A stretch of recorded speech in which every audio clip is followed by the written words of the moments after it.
গত ভিডিওতে আপনাদের সাথে শেয়ার করেছি আমরা সোনারগাঁও জাদুঘরে যেয়ে কি করেছি, কিভাবে গিয়েছি এবং জাদুঘরের মধ্যে কি ছিল তার অর্ধেকটা দেখিয়েছি। আজকে দেখবেন পুরো ভিডিও। ওখানে যে আমরা কি মজা করলাম তাই সেটা দেখতে হলে ভিডিওটা কিন্তু শেষ পর্যন্ত দেখতে হবে। আসসালামু আলাইকুম।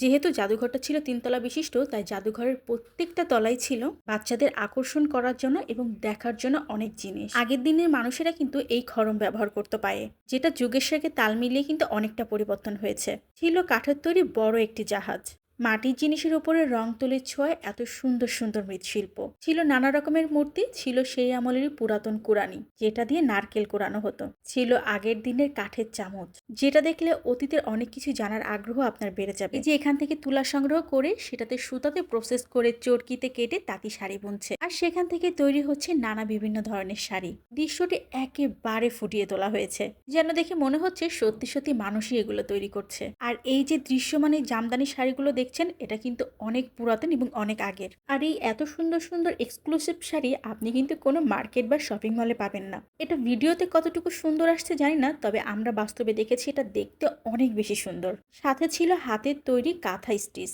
সুই আর সুতা দিয়ে এত নিখুঁত কাজ করা হয়েছে যেটা দেখলে আপনার মনটা এমনিতেই ভরে যাবে। এই সোনারগাঁও জাদুঘরে আছে বিভিন্ন কাঠের তৈরি তলোয়ার, যেমন ছুরি, কাঁচি এবং আরো বিভিন্ন ধরনের জিনিস। কাঠের তৈরি অনেক ছোট বড় বোর্ড, নৌকা, ওয়ালমেট, আর ছিল মাটির তৈরি বিভিন্ন ধরনের জিনিস। এমনকি কাঠ দিয়ে তৈরি করা হয়েছে বিভিন্ন ধরনের ফল এবং সবজির শেপ। সত্যি কথা বলতে শিক্ষা সফরে এখানে আসার মূল উদ্দেশ্য ছিল আমাদের এগুলো উপভোগ করা। এখানে আরো ছিল কাঁসার তৈরি অনেক তৈজসপত্র, যেমন ছিল তাজমহল, একেবারে নিখুঁত কাজ করা বালতি, বদনা এবং নাম না জানা আরো অনেক কিছু। ছিল বাদ্যযন্ত্র, হয়তো তারা এগুলো দিয়ে গান উপভোগ করতো। ছিল কিন্তু ঢাল তলোয়ারও। আর সেকালের মানুষজন কি ধরনের গহনা পরতো সেটাও দেখে নিন।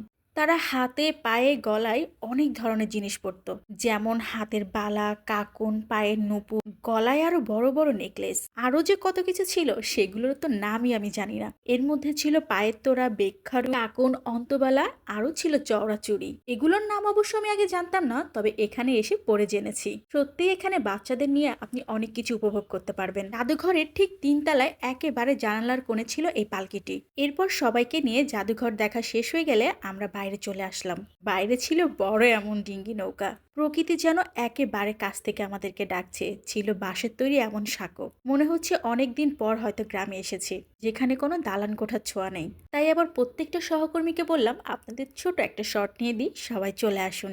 আর ঠিক এভাবেই সবাই সারিবদ্ধভাবে চলে আসলো সাঁকোটি পার হয়ে। এই সোনারগাঁও জাদুঘরের মধ্যেই ছিল ছোট একটি লাইব্রেরি, যেখানে গেলে আপনি, আমি, এমনকি বাচ্চারাও বই পড়ে উপভোগ করতে পারে। তবে এটা শুক্রবারে বন্ধ থাকে, তাই অবশ্যই আসার সময় এই দিনটি চেক করে আসবেন। লাইব্রেরির মধ্যে ছিল নানা রকমের বই এবং বসে পড়ার জন্য অনেক সুন্দর জায়গা, একেবারে মনোরম পরিবেশ। মা, এদিকে বাঘ দেখে তো ভয় পেয়ে গেলাম, তাই আর দেরি না করে নাগরদোলায় উঠে পড়লাম। আর এই নাগরদোলায় উঠতে গেলেও কিন্তু আপনাকে দরাদরি করে উঠতে হবে, 50 টাকা চেয়েছিল, পরে দরাদরি করে 30 টাকায় ফিক্স করলাম। এরপর পালাক্রমে সবাই মিলে নাগরদোলায় উঠলাম। নাগরদোলার ঠিক পাশেই ছিল এই চরকি, তাই আর এটাও মিস করতে চাইনি। 20 টাকা টিকিট দরে এটাতে উঠে পড়লাম। আজকে ছোট বড় সকলে মিলে এই চরকিতে উঠেছে, কিন্তু সমস্যা একটাই, এই চরকিতে উঠলে আমার আবার মাথা ঘুরে। সামনে কিছুদের এগিয়ে যেতেই দেখলাম এত সুন্দর পদ্ম ফুটে আছে। এই সোনারগাঁও জাদুঘরে প্রায় 4 থেকে 5টা পুকুর আছে, প্রত্যেকটা পুকুরেই কিন্তু কম বেশি মাছ আর এমন পদ্ম ফুলের চারা আছে। বাচ্চারা তো এদিকে হাতির উপর উঠে বসে আছে। ওদের এই আনন্দ উপভোগ করা দেখে সত্যি অনেক ভালো লাগছে। এদিকে তো আমি একটা পেয়ারাও চুরি করে ফেলেছি। এরপর সকলে মিলে খাওয়া দাওয়া শেষে আনন্দটা আরো বেশি এনজয় করার জন্য বাচ্চাদের বালিশ খেলার আয়োজন করলাম। আর এখানে ঘন্টা বাজাচ্ছিল আমাদেরই এক স্যার। ঘন্টা বাজানো শেষ হয়ে গেলে ঠিক যার হাতে বালিশটা থাকবে